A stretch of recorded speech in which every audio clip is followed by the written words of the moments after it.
Yo, yo, yo, what's going on, guys? Legend here in some Forza today, and we're in Forza for a pretty important reason.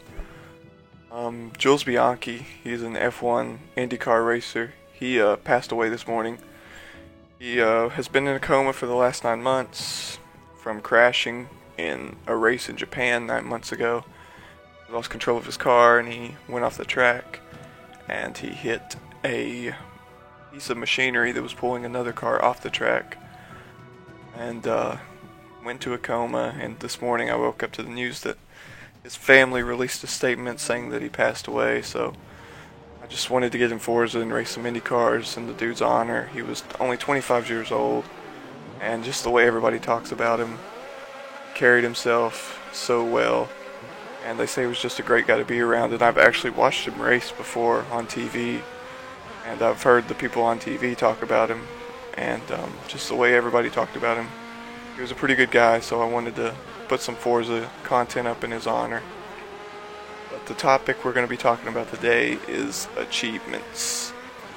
And today, I'm probably going to hit 70,000 achievement score on my 7-year profile. And I actually had a profile that was, I forgot the email to it or the password or something, I can't remember.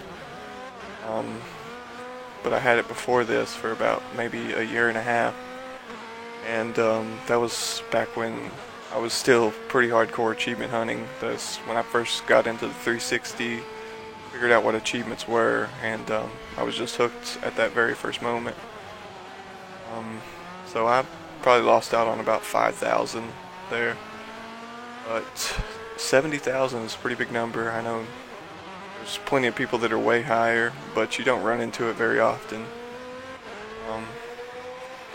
But I wanted to talk about what Xbox has done with achievements, how far they've came, because with the Xbox One release, they've really revamped achievements, and they went a long way in making them better.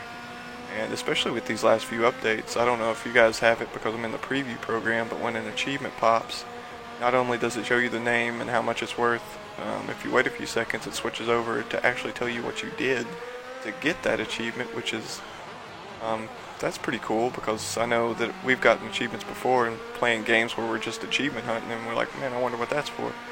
Now you know. I was thinking this morning, while I was going to do this video, what the hardest achievement I've ever gotten was.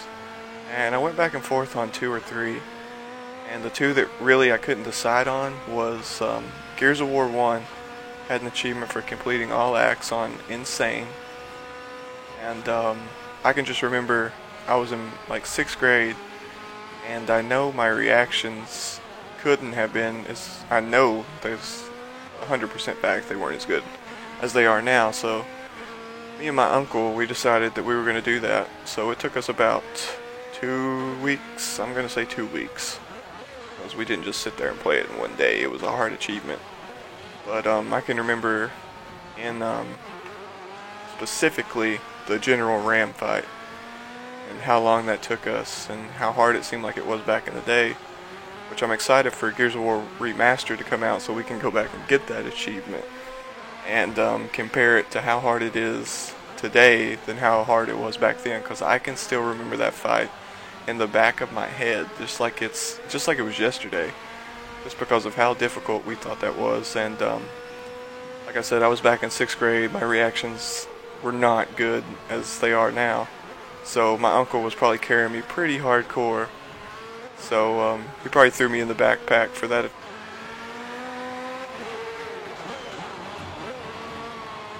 So I had to turn it back on. So that was one that I had to go back and forth on, and the other one that I did go back and forth on was Rampage. And that was a achievement in Crackdown 1. It was the last achievement that I needed, and you had to do so many things in 60 seconds. It was just insane. Just like popping tires, blowing up barrels. You just had to be in the right place at the right time to get this achievement. It was just, I watched guides on it. I can remember looking up like every guide for this achievement. I still just couldn't find the one that was helping me. And then finally, just one morning, like 5 o'clock in the morning I got this achievement. I was pretty relieved that I got it, and it added to my list of 100% games, which is a thing that I like to do. I like to get those 100%s. And a game that I've been posting a lot of content on lately, Rory McIlroy 2015, it's not even been out a week, and I think I like 4 more achievements to 100% that game. So I'm a big fan of those easy achievement lists, for sure. I like that easy 1000G, move on. But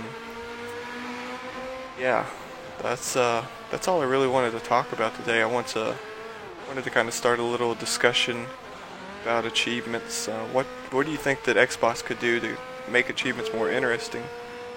I think they've done pretty much all they can do, and with this Xbox One coming out, they've done a great job in my opinion.